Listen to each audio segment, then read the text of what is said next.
Hello. Hang on, I think a bunch of people are in the waiting room.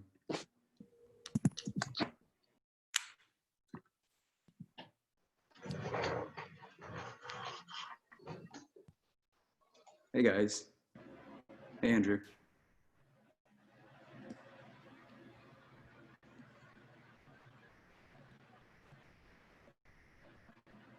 Hello.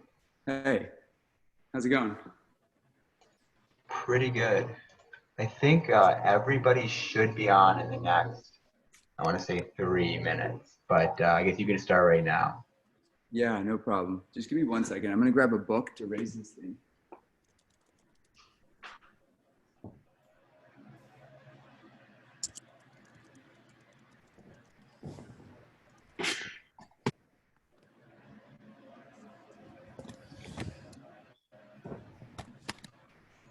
Cool.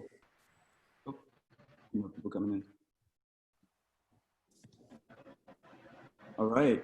Hey guys, how's it going? Good morning. I see a lot of faces. Or good afternoon, I guess. I'm really excited. Thanks, Andrew and team for organizing this. I'm Kaushik. I'll give you guys a little bit of quick background about myself.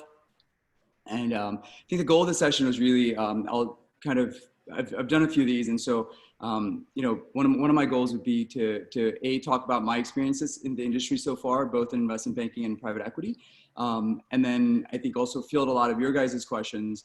We're definitely in very kind of uncertain times and things that we probably haven't seen in a long time. So I'll try to give you guys advice and thoughts as of what I'm seeing in the industry, but also from working with a lot of undergrads and MBA schools, kind of what I'm seeing on the recruiting side as well.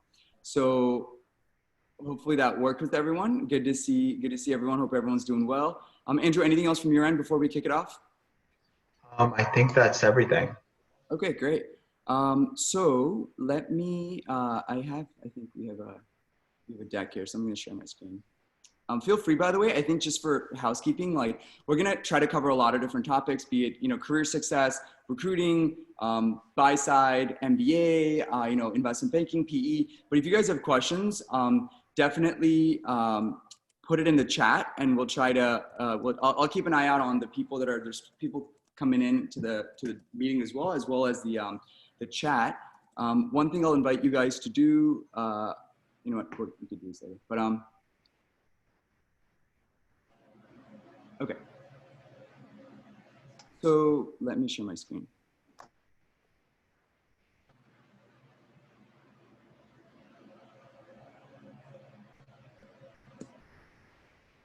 Cool. So yeah, so like I said, the goal today would be to talk through career success in finance, and then I think just to give you guys a quick bio about myself. I've spent the last 8 years in investment banking and private equity. I'm really fortunate to kind of have had sort of this accelerated path. And just one of the things we'll talk about, how to set yourself apart and how to be successful over your careers. Very fortunate, we made PE by principal by age 28. Director by age 30. And so, whoops. And so that, obviously that was, and a lot of it's driven by kind of some of the deals that we worked on, as well as kind of the way I thought about my career early on, but also was able to kind of navigate it along the way. And I'll kind of give you guys a little bit more context around that. On the transaction side, been very fortunate. I entered investment banking right after the last financial crisis. So really got a chance to lead some of the largest transactions that we saw ever. I was in FIG investment banking when I started out at Goldman. And so, I spent 3 years at Goldman in investment banking, in FIG as an associate post getting my MBA at Chicago. And then I transitioned over to the buy side. I joined actually Goldman's own private equity group, their $100 billion PE fund. Again, as a vice president, made principal there, covering financial services and technology. And we'll go over kind of what that PE role looks like at the senior associate, at the VP, then at the director level. Then joined Varde Partners to build out their global private equity business. So a lot of experience kind of there in building out our Asia business, our North America business, et cetera. And so that was kind of, that's the progression there.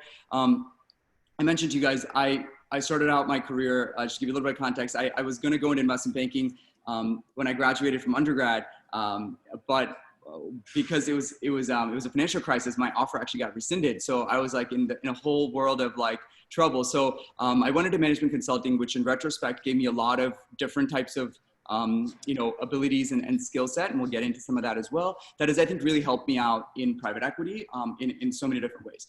And then one other thing I'm very passionate about, and I'll lead into this with what we're working on with Elevate, been very involved in people development and leadership over my career. I was chief of staff at Goldman Sachs and their investment banking FIG group. I led our analyst associate recruiting committee as well as our promotion and summer summer offer committees. So I think for me that's always been really, really important, which leads me to kind of why I do these type of sessions. And kind of I also started, I think some of you guys may have been at the IMG session that we had earlier, but like last year. But I as part of that, I started this thing called Elevate last year, where we basically, it's a recruiting, training, networking, and advice platform for top business careers. Because I think what I've noticed over my career is this type of like career development, career mentorship, as well as learning and networking and all these other things are really kind of high quality ones. There aren't really out there. And so my goal is to kind of create that with Elevate here as a platform. So as part of that, very fortunate, to be partnered up with pretty much all of the top 30 undergrad universities and their business finance groups, as well as the top MBA schools. So I've spoken at kind of all of these schools. And to me, it's really important to kind of, I think, that networking element, kind of bringing together individuals as well as learn from each other, learn from people above you. And as part of that, there's kind of a bunch of different initiatives. I'll touch on these. If people are interested in this or learning more, et cetera, I'll share with kind of you guys like a spreadsheet. You guys can fill that out. It's kind of super cool to kind of work on this. So, a couple of things that I've done as part of that, including these type of workshops, is kind of, we're building this like on-demand advice portal from pretty much all the professionals from the top firms in the world. So again, if people are interested, you guys can reach out or kind of add your emails. But to me, the one key component here, like we do these type of sessions, is to help students and young professionals kind of learn from people who are 3 to 5 years ahead of you guys that have actually been down this path already. So I think it's also important to make these like aspirational, such that we can all, kind of notice that we'll all get there eventually, and learning from others on how we kind of made it, right? So I think that's one key thing. As part of that, like I said, we've talked to like 40 or so, top firms and professionals there. Also really fortunate, I was able to convince Mark Cuban and Anthony Scaramucci, some of these guys, to be on our platform. So super fortunate about that. I could tell you guys more about that later.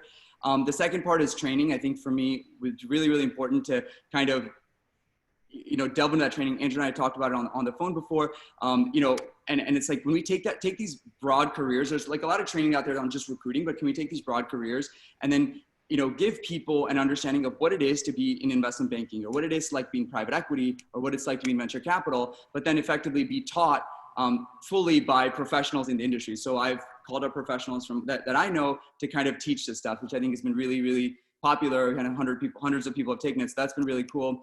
The other thing we're working on is networking, cross industry stuff. Again, Andrew and I talked about this. I'll keep you guys in the loop on this, but effectively we're going to build networking opportunities for students across all these different schools that are going to all these different firms and funds, et cetera, because I think just that component of high quality networking with people is also missing in the space. So we're going to try to do more of that. And then finally, recruiting, we're working with, a handful of, a bunch of actually, PE, VC investment banks to help fill out, spots for them from our Elevate group, because I think our groups and our universities and student groups are fantastic. So I think, there's that component as well, where it's to give people, one of the top things I hear is, hey, a lot of these firms just go to 1 or 2 schools and so on, especially in COVID. And so one of the things I'm trying to do with the recruiting part is like really, democratize a lot of that and give people access to a lot of different careers across the board, as well as firms access to talent across different universities. So that is on the Elevate side. I'm happy to give you guys more detail into that. I'm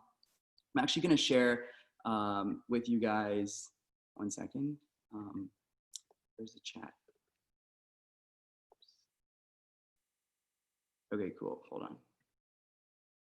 Let me share with you guys. So here is a spreadsheet. If you guys are interested in learning more about Elevate, or, obviously to be into some of those initiatives, I've shared with you guys kind of a spreadsheet. fill it out. I think we have like over 2,000 students from all these different universities and the MBA programs and stuff. So I'm happy to kind of obviously partnered up with IBG here, happy to include all you guys in that. So let's continue. I think the next topic was going to be some of the deal stuff that Andrew wanted me to touch on. Let me pull that up. Okay.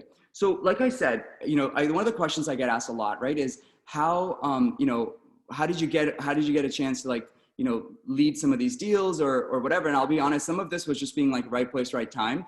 But I think some of it was also like taking advantage of the opportunity that was given. And so I got staffed on the GE Capital transactions kind of towards the end of my first year at Goldman. And just to take you guys a little bit back, I almost didn't go back to Goldman after my summer because my summer internship was so intense. It was like crazy stuff. And for me, I wasn't quite sure, like, if I wanted to sign myself up for the next like couple years for going into this type of craziness. Eventually, I decided to go do it because I think the people that I met there were just fantastic. The deal exposure that I felt like I got was just immense. And I think this is kind of probably true of a lot of the places, but I really connected with the people there. And I felt like I could learn a lot from them. So that was really huge. And I think the third thing is coming out of the financial crisis, I wanted to go into financial services as an industry group because that's where there'd be a lot of deal activity. So I get asked this a lot from a lot of students, what are the types of industries we should focus on as we enter our career? I would kind of challenge yourself to look at areas where there's either a lot of disruption or a lot of inefficiencies already that you guys can like try to fix, whether it's on the advisory side or on the investing side or the operating side. And we'll get into kind of how to make those decisions over your career, investing versus operations or advisory. But I think, that was that was a huge fact, because when people ask me, hey, how'd you get to work on like, X $100 billion of transactions over your early career? And I was like, look, I didn't know it was going to happen this way, but I wanted to align myself to at least an industry or a firm or a group of people that there would be a chance of working like that. And then, so that's part one. And part two is actually taking advantage of that opportunity when it arises. And we'll get into some of that stuff later. So I was really fortunate to lead basically as an associate the $3 billion IPO of Synchrony, which was the largest since Facebook. So that was really cool. We worked with the CFO, CEO on a daily basis on that one. That was a carve out of GE. Overall a $25 billion market cap company. And I actually was fortunate to go with the management team on the road show and all that stuff. So we'll get into some of that as well on that whole experience. But effectively it was standing up a company, which is what an IPO is, from the private markets or some sort of a carve out into like a public setting. So that was really interesting. Also got a chance to lead the G Capital divestitures for Goldman. So Goldman was one of the global coordinators of that. And so we got to lead that. So that was really, really cool. And then also we led the split off of Synchrony. And you guys think about like complicated M&A transactions, like spin-offs, split offs, reverse Morris trust, some of those things really come to mind. And we can get into some of that if folks are interested. But really, I think it's giving yourself the opportunity to work on challenging deals or projects early on in your career, in whatever industries you go into. So I think we'll cover some. So these are like, having done like 50, 60 of these different workshops, like I think, I get asked a lot of questions and they're all around like different types of buckets, right? So it's like, how do I know what this career is right for me? I think a lot of you guys are in the investment banking group. So you've clearly, I think, chosen to potentially start your careers in investment banking or finance related careers. So we'll get into that. Then how do I succeed or accelerate in my career, right? We'll try to get into some of those topics as well. If folks are interested, we'll talk about the nature of the work in banking and private equity. Like, what are the career paths like? What are the skills that are the most important for you guys to have and build? Because look, your career is long, right? It's not the first job you take. It's kind of the next, 20, 30, 40 years of your career. So I think that's important. And then we'll get into kind of navigating the recruiting. And I think, in the recruiting and networking and some of these things don't necessarily stop once you have a summer internship. I think there's things I encourage folks to build throughout their career, because at the end of the day, it isn't as much what firm you work at or whatever. It's actually how, like, the people that you know and how they can vouch for you, basically, is kind of the keys to career success. So that's why I encourage you guys to continue to build our networks. We're obviously working on a lot of that stuff on the Elevate side. And I think one thing I realized that, a lot of my students from across these universities are going on to like the top firms and whatever firms in the world. So they will continue to be colleagues and overall. So a lot of people that have met via Elevate tend to work together because, like, hey, we have a commonality from before. So that applies to you guys when it's Northwestern, whether it's Elevate, whatever it is. I think that's just something to think about over your career. What do recruiters look for? I think this is exceedingly important. both in banking and PE. How do I differentiate myself? I think that's another thing I really get a lot, especially when both PE and banking recruiting gets so early. We did a whole workshop on COVID. I invited a bunch of investment banking analysts to talk about, to remote work and how it's going. So, on the Elevate side. So we'll talk about kind of some of the lessons learned from that, especially after the summer that's just passed. Career paths, again, I get this asked a lot at the undergrad level. Should I think about an MBA or not? I'll try to give you perspectives on that, as well as kind of the buy side. So, all right, so let me just make sure there's no one else in the waiting room because I've kind of ignored it. One sec. Oh, there's a couple people. Okay, cool.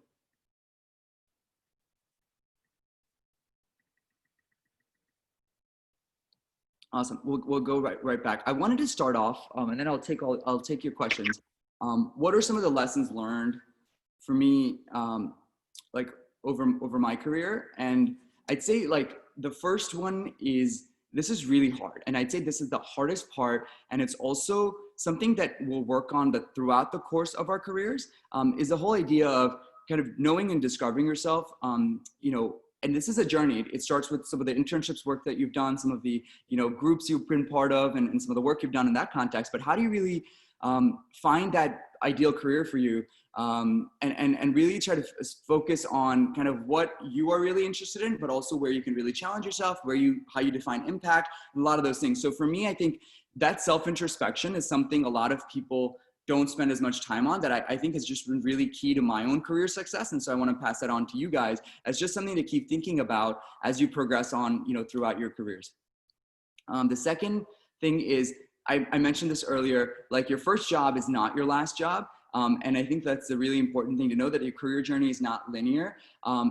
There's people that I've seen, and success is, again, determined based on your own metrics, but if you're not sure how to define it yet, I would define it for you as go work with really challenging people on challenging problems on things where you can make an impact early on in your career, and then define that for you later. But I think it's really understanding that it's not a linear path. You'll discover things along the way. Like, I've seen 6 classes of analysts at Goldman who all come in like very interested in finance.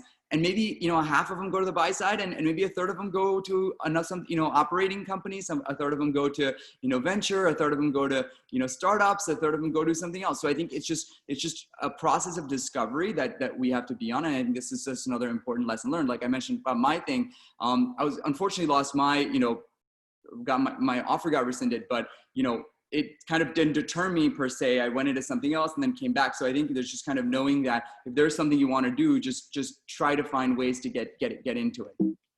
That said, I think the keys to success early on in your career, especially as I kind of work with all these, like a lot of these top universities, is I think there's this mentality of, hey, we've gone to a great high school, we've gone to a great college, now we want to go to the great firm, and just kind of building those type of brand names. I think that's fantastic. What those brand names allow you to do is to work on what I mentioned earlier, like the challenging problems, et cetera, but just continue to think about you don't necessarily need to follow the pack, just kind of do the things that you are most challenged by and the people that you enjoy working with the most. All that said, guys, as much as I want to focus on exploration, I think career success is about preparation, right? So once you kind of know what you want to do, once you have a pathway into something, I think it's really, really important to just be as prepared as you possibly can in anything that you do. And I get asked this question, like, what sets apart, junior people or analysts or associate that we work on? And frankly, other than just aptitude or just, resourcefulness, it's actually the preparation and their ability to put in the work ahead of time, whether it's meetings, whether it's interviews, whether it's informationals, whatever it is. I think that preparation is really, really important. The second thing that's really important is networking and building relationships. Look, I overemphasize this, especially with an Elevate and to all my people, because I do think it's really important, and it took me a long time to understand, like, why is networking important? And I think as I thought more about it, I think it's just, I've realized it's about trust and it's about information, right? So when you are in the business world, when you're in, the real world, you work with people that you trust. You work with people that you have, want to share confidential information with, or not confidential, but you want to share, like, deals that you're working on, or show them deals or whatever, and you want to work together. And the best way to build that is you build relationships. And the way that starts out is now, or, going forward, building these relationships. And so that's why I think it's really important. Like I've worked with bankers or firms for over the last 8 to 10 years. And you know, it's the people at the end of the day. Like, people have gone from one bank to another, or have gone from one fund to another, but we still work together because it's that relationship that's super important. So again, it took me a while to figure this out. So I think I want to tell you guys that networking isn't just, hey, let me get a job and then forget it. It's actually just building those relationships, because the world is small. You'll get to meet a lot of people, and I think you'll get to work with a lot of people. Like I said, careers, look, inevitably there's luck involved. You know, I remember at Chicago Booth, I think 2 of us out of 500 got a job at Goldman. And look, it's not to say that I was better than my other compatriots. It was just, I got lucky. Maybe, you know, I got lucky in my interview. I got lucky in something. But my point is, there's always luck involved. And whether it's for the favorable outcome or the unfavorable outcome, just knowing that you've done what you can and being in that position, again, by preparation to be lucky, super important. And then what else? Yeah. So my kind of, to put this all together, I think the goal is in your careers to work on 3 things, right? One is things that combine what you're uniquely good at, so your skill set, and what you're excellent at. And your goal should be to try to become the best at it, with some things that you're actually interested and passionate about, with what is your definition of success and impact. So I think if you guys can nail this is hard, but if you guys can figure this out over your career, that is a super important kind of key to your own personal success, as well as, you know, achievement and impact of your careers. Okay, so let me pause there. I don't think we're gonna go into like the different fields in finance, because we're talking about to an investment banking group. So if you guys have questions, we'll come back to some of this. And anyway, so let me pause there. And I know I've kind of talked for like 20 minutes or so. I wanted to give you guys an opportunity. Oh, someone else is waiting. I wanted to give you guys an opportunity to like ask any questions.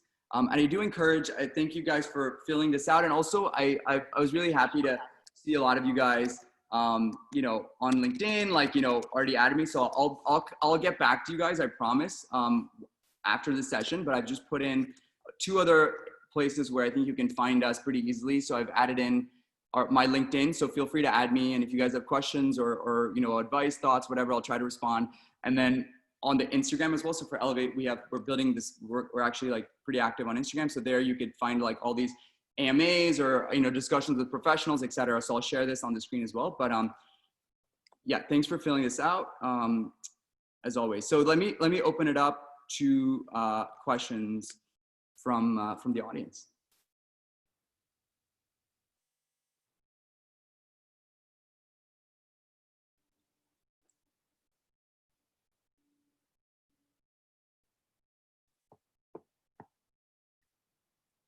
Anyone? Oh, I see some people are filling this out.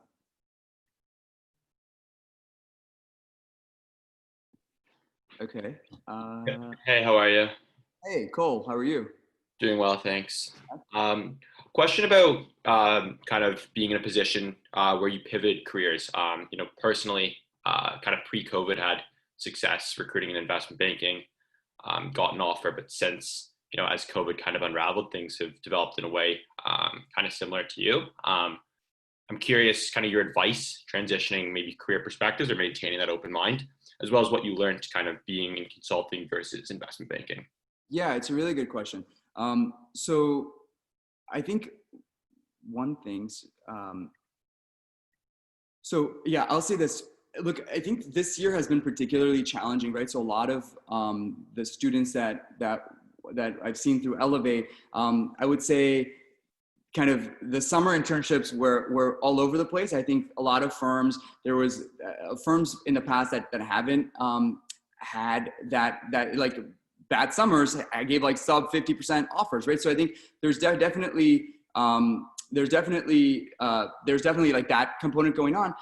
For me, like a couple things that I learned, right? Again, I go back to that first thing that I said, like your career is like a long way, but more tactically though, I think you got to just figure out, and by the way, Cole, just so I get more understanding, are you a junior going to be, are you a incoming senior looking for full-time? No, junior. Okay, you're a junior. Okay, cool. So, and then are you saying that for next summer is something like you're kind of back to looking at opportunities? Yeah, it was kind of you know, this idea that I'd entered with investment banking, and I think as you know, COVID has continued to kind of disrupt things. Yeah. I'm looking kind of more abroad as well. Oh, I see. Okay, yeah. So look, it's a great opportunity, right, for you to try to think a little bit more about kind of why you wanted to go into finance and why you want to do investment banking. And so for me, I didn't have that much time because I basically lost my not lost, but basically our desk, our whole like operation shut down because it was in kind of the mortgage-backed sales and trading side. And so I didn't have as much time. So I would encourage you, I would say kind of think about if you like one or two different things. Did you like the financial side of transactions? Do you like running the models? Do you like analytics? Do you like that type of work? And so that fits squarely in investment banking. Or do you like more operating, strategic type of analysis, and that fits more into the consulting side? Or do you like investing, right? So that's the whole other side of, do you like to actually take views on things, whether it's private or public, and then kind of make a call on, if you want to invest in that. So that's the first thing I would kind of figure out and understand the differences between each of these careers, right? That's super important. The second thing I think that's really important for you guys, especially for someone in your position, is just talk to a bunch of people, reach out to people, and cast a wide net, right? So as you know, a lot of the investment banking processes have gone through for next summer already. Like on the Elevate side, I am working with a handful of investment banks still for next summer or for full time, but on the recruiting side. But leave that aside, I think a lot of them have kind of already happened from what I've been a part of in the last year. So I would kind of say, since you're still a junior, right? So you still have kind of a summer and then a full time to go. Once you kind of figure out where you want to spend a lot of time on, then attack it very systematically. And then the way to do that is just kind of casting a wide net, right? So go through your on-campus recruiting stuff. And then to the extent that, any of the stuff on the Elevate platform, like the recruiting opportunities, as we build that out, those are interesting. I'd kind of engage there as well. Go through that side of things, but also kind of spend a lot of time on your own, like networking and building that, because you guys are in Chicago, so schools in Chicago, there's a lot of firms and funds that don't necessarily go out and have full-fledged programs, but they have opportunities, whether it's on the buy side or the investment banking side. So that's another thing I'd kind of encourage you. So go explore your opportunities. Go through the on-campus stuff or the Elevate stuff. And then thirdly, reach out to a bunch of people and either try to understand better what they do or, in a recruiting capacity, networking capacity. The fourth advice I'd give to you is try to find, and we're working on this again on the Elevate side, but a lot of students we're working with to get school year opportunities, right? So I think doing that is another great way to kind of get your foot in the door into an investment bank or a consulting firm. Note though that if you want to kind of go to these large firms, they have more processes in place that you just got to be a part of. So that's the other thing. So if you do want to go into consulting, I would say look into the, if it's a McKinsey, Bain, BCG, go down that path and go through the formal recruiting as well as doing the networking side of things. But again, just something to think about. There's kind of a lot of pathways here. You're still early. You've got a whole year to go. The other thing that's actually in a good position is there's a full year of uncertainty. So you can kind of decide as the year goes, what you might be interested in or not, but just kind of work at it very systematically. And then you'll be in a good spot. For me personally, the last thing, question on how consulting helped me. Look, like I said, it was very, very helpful because I did get the strategic side of the world, right? I got to understand how companies work. I got to work on strategy. I did go to work on some transactions. So it was really, really helpful to me, to get into business school, but also to make that transition eventually to the buy side and on the private equity side. Is that helpful, Cole? Yeah, that was great. Thank you. I appreciate it. Yeah, you got it. What other questions do people have?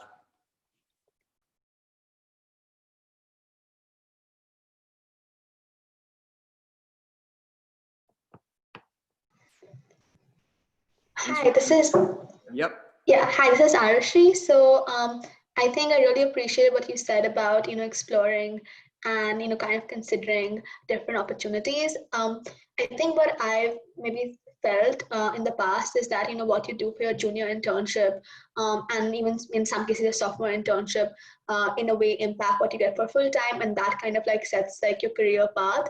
So out of 3 or 4 things that you were talking about between private equity, other buy-side opportunities, investment banking, consulting, I just feel it's easy in this industry to get one opportunity and then in a way kind of continue on that path, and not as easy to even change between these. So I was wondering what your perspective on that was, and how to maybe change directions after an internship if that's what we want to do. Yeah, absolutely. Can you tell me a little bit more about so are you a sophomore? Are you an incoming junior as well? Yeah, so I'm an incoming junior, and my sophomore internship was on the buy side. And I originally thought I wanted to do investment banking, and I'm now like considering other opportunities as well for like junior and senior year. But yeah, just I wanted to know, I guess like if I do like proceed to do a junior internship in a space which I hadn't originally considered, like non-investment banking, maybe like private equity or consulting, then like how would that impact me for like my full time? So Look, it's a good question. And I've seen this across as kind of leading recruiting at GS, but also since kind of all the Elevate stuff, I've seen multiple classes of people kind of come through. I think a couple of things for you guys for you to think about. Absolutely. The reality of the situation is the funnel into the full-time, programmer issue for investment banks and even some consulting firms happens out of the junior class. So if you decide, and it's totally fine, I think you're asking the right question. So if you decide you want to go do something else, go in with your eyes wide open that, the full-time class is like 80% full by the summer internship class, because people put a lot of time and effort into recruiting. And so for them, they don't really want to, at least I'll give you an example. At Goldman, we would recruit people to have a full-time spot at the end, right? So you kind of have to prove that you can get it, but it would be such that you can get a full-time spot at the end. So we would fill our, 70, 80, 90% of our class that way, especially in COVID time. We didn't necessarily want to go back to campus. So you could totally explore that, but know that going in, you're right. If you go into kind of investment banking, it opens up kind of an optionality in some sense to the buy side, but just private equity or VC or whatever afterwards. And maybe if you go into the buy side right away, it doesn't, and I'll get into some of the pros and cons of going maybe to the buy side right away. But, I think for you, it's just really important. Absolutely, you should explore things, but know that, as you open one door, maybe another door may not be open for you, right? So I think that's just something it's just a natural kind of way to think about it. That isn't to discourage you from kind of doing that. The other thing you kind of asked about is the whole buy side versus not. And I think for me, absolutely, if you guys are interested in buy side, I would say investigate about it and really learn a lot about it. And then, go forward and try to, and if that's what you want to do, but know that like, one thing about the buy side, I would say is it's not all firms are not created the same, right? In other words, just really diligence very heavily what your role will be if they even have a spot for you full time, because some of my students ran into that issue this summer. And then the number two is also knowing what your experience will be and the group will be.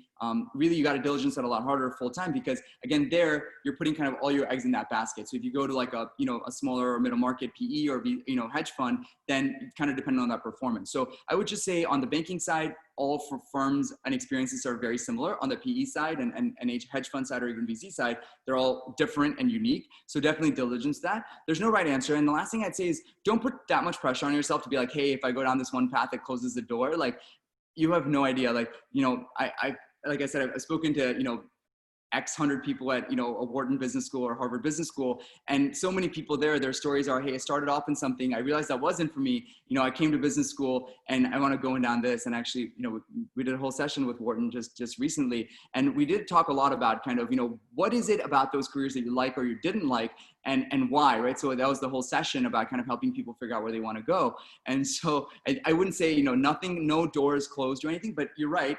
There is optionality and everything that you do. At the end of the day, it's about kind of building that experience and building that network and building that credibility early in your career. Because I'll be honest, like you're at Northwestern now, great school, but the next thing that you do is going to kind of define you for that next opportunity. So you have to kind of be very cognizant of those things, but not just where you go. It's about kind of what you do there and how you succeed. So those are just the dichotomy of that. And yeah, the reality is, that's where full-time recruiting comes from. But in no way, if you realize something your junior summer is something you don't want to do, can you not go back? I think that's kind of another fallacy. Great, thank you so much. That was and thank you all guys, whoever's added, filled out this form and also on the LinkedIn stuff. Like I said, I will, and be sure to fill out the Google spreadsheet if you haven't already. But yeah, so what else do people want to talk about? Thanks, Kaushik. My name is Shreya. I'm a rising sophomore. So you mentioned casting a wide net for people that we speak with. What have you seen works well when a student is trying to get a professional on the phone? Yeah, okay, so really good question.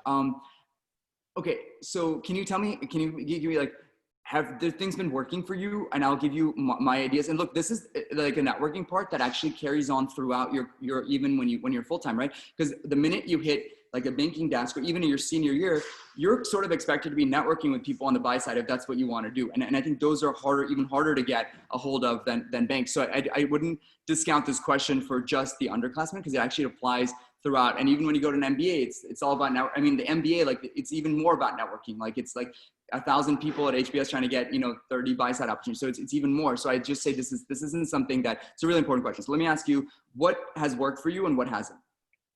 So what I found the most success with so far is when I try to make a personal connection. So if it's someone from Northwestern or someone in my sorority, usually it's like a very nice conversation. But I think generally trying to make it a more productive conversation is what I'd like some advice on. Yeah, of course. So I think it's a little bit about you having your own objectives about what you want to get out of a conversation, right? So I think, the areas, and then being like pretty clear about that up front, or doing that. So I would kind of bucket networking sort of into like maybe 3 areas. So one is kind of the outreach, one is kind of the communication, and one's the actual meeting. So the thing in the outreach portion is really important is, one, having a clear objective. One, kind of, like you want to kind of add a little bit of value to some of these conversations. We'll get into that in a second.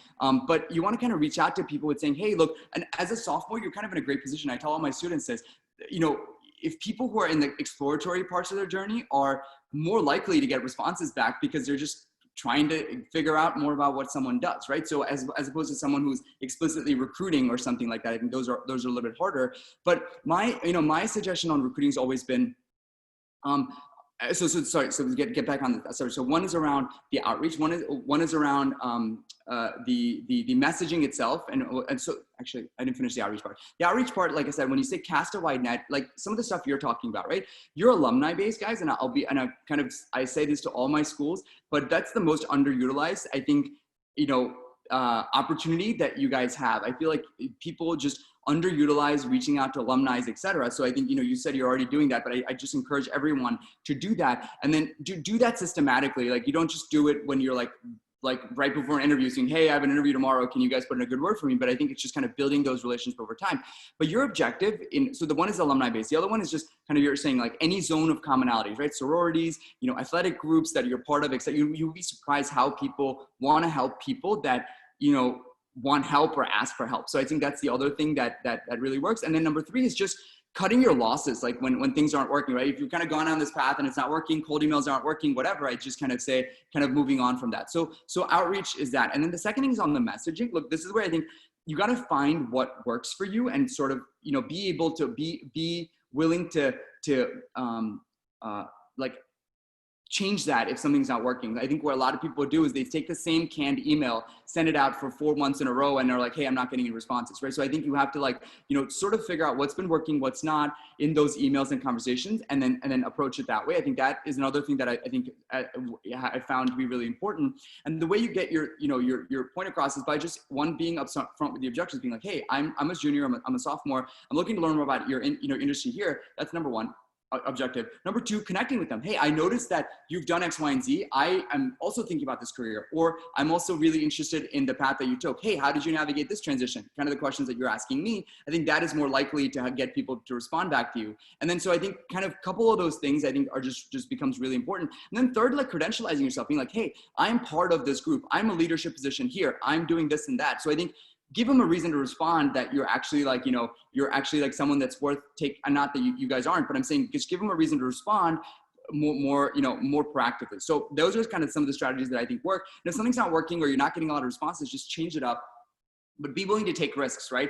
Like, don't worry about following up. I'd say follow up if you haven't heard. I think that's the other big like, misconception is that people shouldn't follow up. Absolutely, you should follow up if you haven't heard back, but follow up kind of being like, hey, since we last emailed you, I've done this, or hey, again, refreshing your memory, this is where we met or whatever, or I'm really interested in that. So I think the follow-up emails get 3 to 4 times as responses as the initial ones. And that's from my own experiences. If someone emails me and then I forget to respond or whatever, and then they email me back, I usually respond because at least it shows persistence. So that's where like a lot of people just drop the ball on. And then third, just be organized on what you're doing and make sure you're not like asking very baseline questions. Like use this as, that's the third thing is using these as opportunities to shine. Don't use these as opportunities to just be like, hey, tell me about your career or tell me about this. And then that goes on for the 15 minutes. Like come in with really prepared questions about, hey, I noticed you work on this transaction. How did you think about this industry going into that? What was your role as a principal leading this transaction? Like, how did you navigate X, Y, and Z in this industry? So I think those types of things are immediately type of person that I would get off the phone. If, I would forward the resume onto the recruiting team, be like, hey, this person asked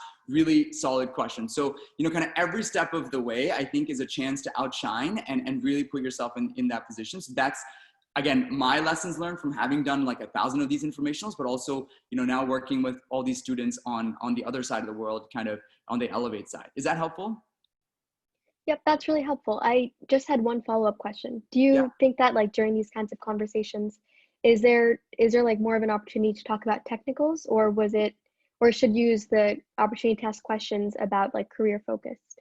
Look, and you're asking technicals like about deals or proving that you know technicals?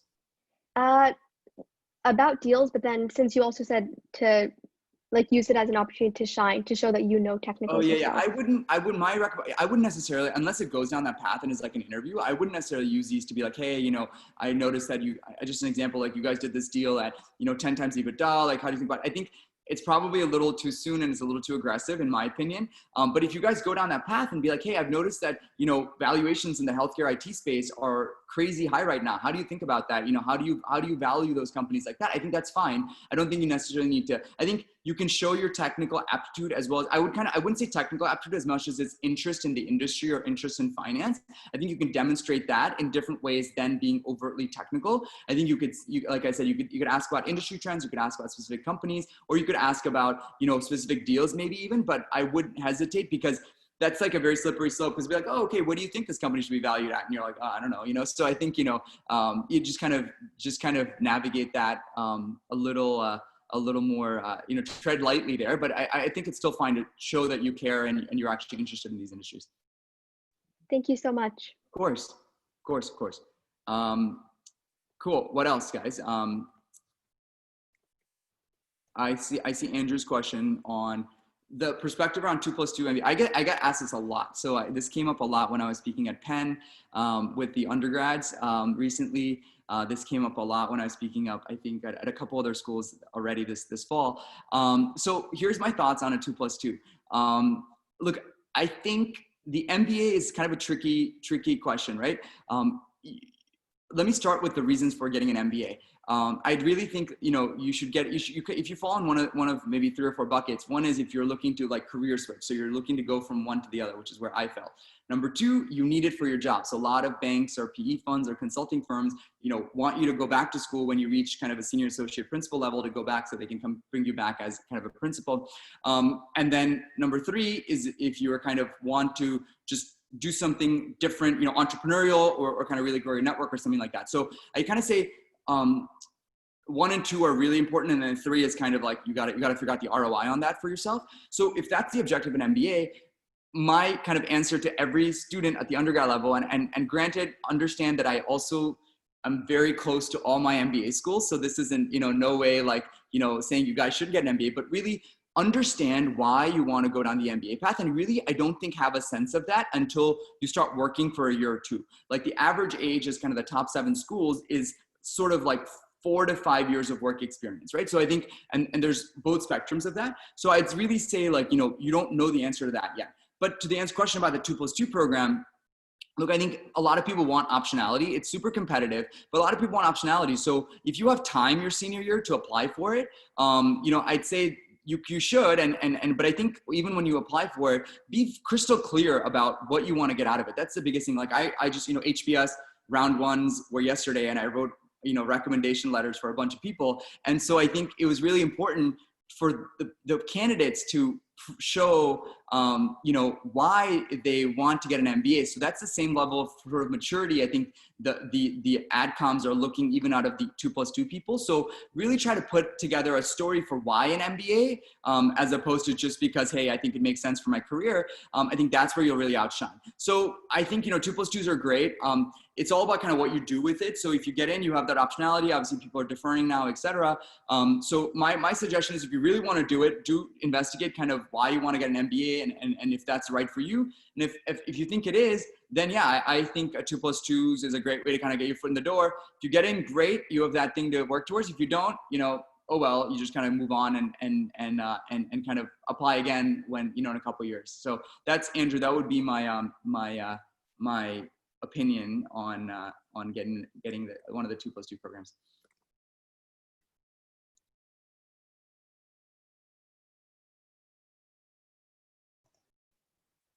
Hi, thanks so much for taking the time to speak with us. My question is like a little bit more down the line. I feel like a lot of people kind of from banking go into buy-side recruitment like during their first year. So what is kind of your thought process on doing on-cycle recruitment as soon as you start banking, or like waiting and deciding on that? So yeah, I will share with you guys kind of my thoughts on this. I've been on both sides of this, right? Because I've recruited for the buy side. I made that career transition.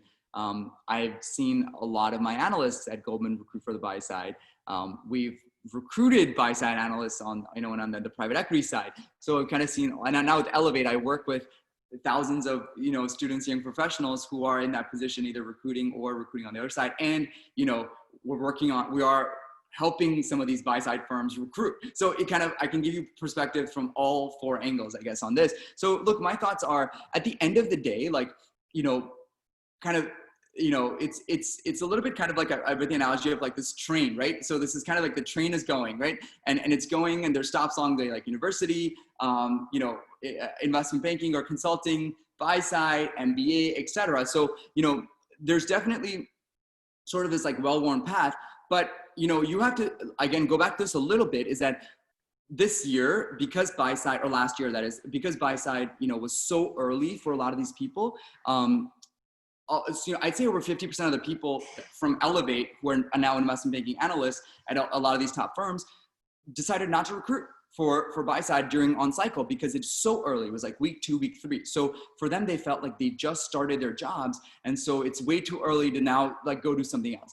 But there was a bunch of people who did, the other 50% did recruit because they felt like this is what they wanted to do and they wanted to get into it. So I just say, again, when it's a 50-50 call, it's really hard because it kind of depends on you as a person. But, you know, my thoughts are, people kind of do it because A, they think like that's what they need to be doing, or B, because look, these are great jobs. They're very competitive, great jobs if that's what you want to do. And C, they are genuinely interested in investing or, you know, on the buy side. So I think for all those reasons, sure, I think that makes sense. But people decide not to do it because some people go through the path and they're like, hey, actually, like, I do like strategy. I do like advisory. I do like, you know, M&A. I do like operating stuff maybe. And so maybe this isn't the path for me. So look, I would just say the biggest thing you could do, maybe not, are you a sophomore, junior, or senior? Like what is your level? Junior. Junior, okay. So the biggest thing you could do is I think really inform yourself, meet people now, and actually defer that decision a little bit because you don't have to make it until for a year or so, at least out. But I think just inform yourself now, and things will change, right? Because of COVID now, you know, I don't think that similar, in fact, you know, I don't believe that similar crazed recruiting thing is going to happen this year, right? So I think you kind of have to also depend on the market and kind of what's going on. And frankly, like, I think there's so much more opportunities now that I'm seeing on the distressed credit investing side than traditional LBO leverage buyout, you know, buy side opportunities. So some of this also, I think we tend to overthink and over plan these things, whereas, you know, things just need to happen in a certain way. But I would just say kind of prepare yourself for that. And obviously, you know, I just say like, you can get plugged in and listen to, so we've had private equity panels where I've asked, you know, a lot of MBAs and people recruiting that on the Elevate side, like, hey, what do you think about recruiting early? In fact, I had on a partner from Warburg on one of the things a couple of weeks ago.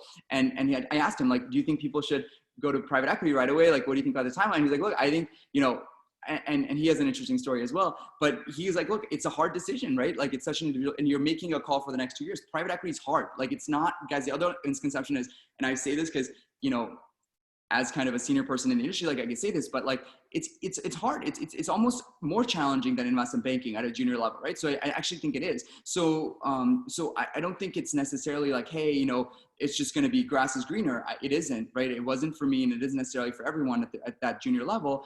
And so that's just another to think about for yourself. So look, there's pros and cons. I've seen it from both ends. And you know, I would just kind of avoid, try not to get caught up in this FOMO mentality and make a decision that's actually like the best decision for yourself based on kind of where you think you want to be and how these, you know, experiences will get you there. Does that help, Aisha? Yeah, thanks. And I guess just like a quick follow-up. So if you did decide like you wanted to do kind of first year recruiting, does the interview process slightly differ? Because I guess you would have had like 2-3 weeks on the desk, not as much deal experience and things. So yeah, that's a good question. That kind of affect? It's a really good question. So I would say like the interview process, it differs in the sense that like you're not going to get asked as much about your deal experience, right? So when we do these type of interviews, it's more around like, tell us about, you know, where you put your money. Like, where would you like maybe pick a deal you did over the summer, or pick a company you're following. We'll still do case studies with you guys. We'll still do, you know, full-fledged LBO models, you know, all that stuff that we do. And actually we go into that in a lot of the private equity training that we worked on. But where I asked all these guys, like, hey, what's the process at Blackstone? What are the process at these firms? And across the board, we all do similar stuff, but understand like everyone's coming from the same thing. So not like everyone has a ton of deals to talk about already, but you're still expected to know, like, you know, deals in the market. You're still expected to know what are your own, you know, investing ideas, et cetera. So I wouldn't say the bar is like dropped that much. It's just, we still would like, there's still 5-6 hour modeling cases. There's still, you know, develop your investment memorandum, like all that stuff is happening and very much present. You just will be slightly less focused on actual live deal experience, call it. Yeah, cool. Yeah, no, like keep them coming. I think these are actually really good questions. Yeah, reminder to fill out the Excel thing or the Google Sheets thing if you guys have it. What else, guys? And yeah, like I said, feel free to, I've seen a bunch of LinkedIn stuff come in, so, and Instagram stuff come in, so appreciate that. And yeah, what else, guys? I'm a rising sophomore, by the way. This is kind of an abstract-ish question, but you know, I know earlier on you mentioned that something that is important when you're kind of determining different directions that you want your career to take is sort of, you know, what are you the best at? Like, what is your kind of unique comparative advantage, and what kind of career path would allow you to really emphasize that and benefit the most from that? I'm kind of curious as to your sort of thought process on how people should sort of, you know, isolate what their sort of comparative advantage is. You know, I'd love to get more detail on that, you know, what that thought process looked like for you and how you think other people should do that. The way I kind of, you know, the reason why I'm curious about this is, like, you know, there are billions of people on the earth, like not everyone can be the best at something, you know? So I'm curious about how you or how anyone can really, you know, figure out what they are like the best at, what they're better than their competitors at, and kind of like press in that advantage and make the most of it. Let me share with you something. It's so funny that you mentioned that. Hold on 1 second. I'm going to share with you something. I encourage you to listen to this. Maybe it's so funny that you asked me this, but I encourage you to listen to this. Where is it? Right after our thing. It's where we had Mark Cuban on my thing, and I asked him, look, you were kind of an accidental entrepreneur and you've been so successful over your career, and this is not, but he's a VC investor as well, right? With some of the stuff he does on Shark Tank.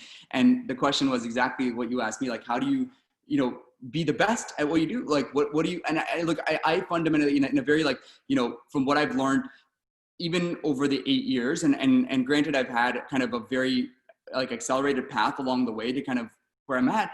I think it's one is like knowing what your strengths and weaknesses. I think that's super important up front, right? Like just knowing, are you genuinely better at because I realized early on I was better at quantitative things. I was better at more analytical type things as opposed to more creative or, you know, more, you know, where there isn't as much, you know, ambiguous stuff. That wasn't something I was good at. I was very, very good at analytical and stuff. So I was like, hey, I'm going to go into financial institutions because they're a very analytical group. I'm going to go into investment banking, try to work on really hard transactions because I think I could do a good job there. So for me, it was about finding those deals. The other thing I realized I was good at, I was also very good at entrepreneurially, like building things. So I decided to take on this role at Verde, where it's like the role was you come in, you're a director at a P fund. Not only are you running all the deals, you're also helping build the global business. So for me, that was like an amazing opportunity, right? So there was one of that, but I was like, look, I think I'm good at building relationships. I think I've never built a business from ground up, but I think I'd be good at it. So let's figure it out. So one part of it was figuring out my strengths and aligning myself to that. The second part of that is taking risks in your career where, you know, I think if if you're given kind of an opportunity, especially early on, just take a risk. Like, don't do the thing that I think, everyone else would do, or you would do on every other day. So for me, that was like, I had this kind of really good pathway into investment banking, but I was like, hey, I want to go into the buy side. That's something I want to do. I had to kind of start over on the buy side. So I kind of, to make principal in PE, I had to kind of operate as an associate again. And I'll be frank with you guys, that happened to me. And so I was okay with that because I was going to be learning something completely different. So it was such a great time early in my career, I think, to do that in retrospect. My first day at PE, I was sitting at my desk and I was like, I think I made a wrong decision. I'm not ready for this job. I have no experience in this job. Like, I think I'm going to fail at this job, like whatever. But I think, I went through the process of getting there ready, but you are going to have doubts. You are going to have, I don't know if this is the right thing for me. I don't know how to approach it. And so it's going to happen. Like it maybe hasn't happened yet because you guys have been like good at a lot of things already, but I guarantee you when you get into the real world, you're going to be working with other really, really amazing, smart, challenging people, right? So I think that's so important. And then the third thing, I think, so one is kind of the risk, the second is risk part. The third thing, guys, is I think, to your point, identifying like the micro things that you're actually like, you're uniquely good at, right? So what I mean by that, right? You're early. So the one thing I tell my undergrads a lot is like, take your school experiences. Are there groups or clubs that you are part of that you just feel like you just got it? You figured out how to do the marketing for this group. You figured out how to run operations for this stuff, or you figured out how to do the financial stuff, or whatever it is. Sort of leads to as a piggyback of point one on your strengths, but something that you uniquely like gravitate towards, that you can actually feel like, hey, if I just work at this thing, I could become the best at it, right? So a lot for me, look, I love people development, and I think that's what's caused like Elevate to take off so quickly in the last like 6 to 8 months, is the ability to kind of really hone in and try to help people in the areas that they need. And so I figured out like, hey, look, over Goldman, I was leading recruiting teams, I was chief of staff, I was doing all these things. I think I'm genuinely like, I think we can make a dent in the whole people development recruiting space in the finance world. And so let me start this. I also like idea of helping like, young professionals, et cetera. So for me, that was an area that I felt I could uniquely make an impact on. So it's not going to be like something that, and then the last thing, this is something Cuban said, and I'm going to repeat to you guys, is where are you willing to put in the work, right? So I think he specifically said like, everyone talks about, hey, I want to be this, I want to be that, I want to do this, I want to do that. But like, I think I try to look at people and he says the same thing, like, where do they actually spend their time, right? Are they like actually digging up and learning about investing, or are they just kind of going through the motions? Like, are you actually interested in technology? Are you actually doing these things? And you're only going to be actually doing those things if you're actually genuinely interested in and want to be good at it. So hopefully that's helpful. I know it's a little bit, ambiguous in some senses, but really focusing on strengths, taking risks, finding where you're uniquely good at, and then also like putting in that effort in kind of doing that. Is that helpful? Yeah, that makes sense. Thanks a lot. Yeah, awesome. Sure, guys. I'll take one more question or so, and just I sent you guys the link, but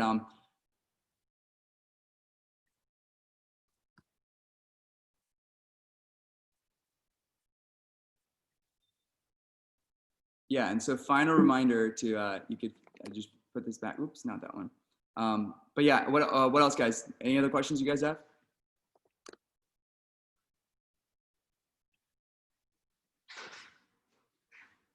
Andrew, anything from your end that we should cover? I think you covered about everything. Okay. Yeah, I don't have messages. Okay, cool. No problem. That's good. I think so. I would just say definitely I would encourage you to drop your email or on LinkedIn or Instagram, just because we'll send you guys a lot of these conversations that we have with professionals and all the recruiting initiatives, the networking initiatives, et cetera. So the thing about networking that I think we're implementing this fall is actually pairing up groups like, Northwestern, IBG with students from all my other schools. So like, Duke, Harvard, Georgetown, Princeton, Yale, all the different schools that we went over. I think it's just a great opportunity for people to meet each other and network with each other. So that's something I think we're super excited about. So if you guys have ideas or suggestions on that, let us know and we'll try to implement that. We're going to try to match up people who are like similar grade levels, similar things they're looking for, maybe similar banks or firms or funds they're going into, and like it's 15, 20 minutes-ish talk where you get to meet like a different person on a bi-weekly basis or something. Maybe we'll do it around a certain topic, a certain deal in the market or something like that. I'm like super excited about it. We did it for the MBAs, all my, the top 7 MBAs. And that was like such a good experience in earlier this year. So very excited to roll it out for the undergrads. And other things like that, as well as panels, bringing on professionals. We have a lot of that stuff on our Instagram stuff. So our prior panels, check that out. That sounds interesting. Definitely join. So there I bring in professionals like who I know to talk about these things. We're trying to get a few big names from, a lot of these top firms, like, so that's another thing. So yeah, and also ideas for other content and things that you guys want to see. Obviously we have a huge network now.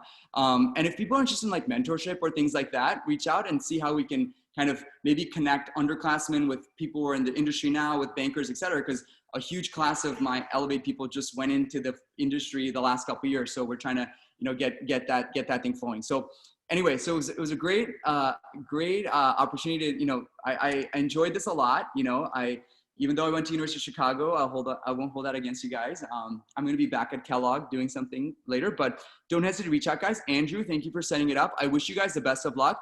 And people who reach out to me on LinkedIn, I will get back to you. Just feel free to reach out with any questions. I'm happy to help or point you in the right direction. So I wish you guys the best of luck. Enjoy, stay safe. Good luck this semester, and we'll definitely be in touch. Thank you, guys. Thanks for all the private notes. Thank you, guys. Cheers. Thanks. Bye. Thank you.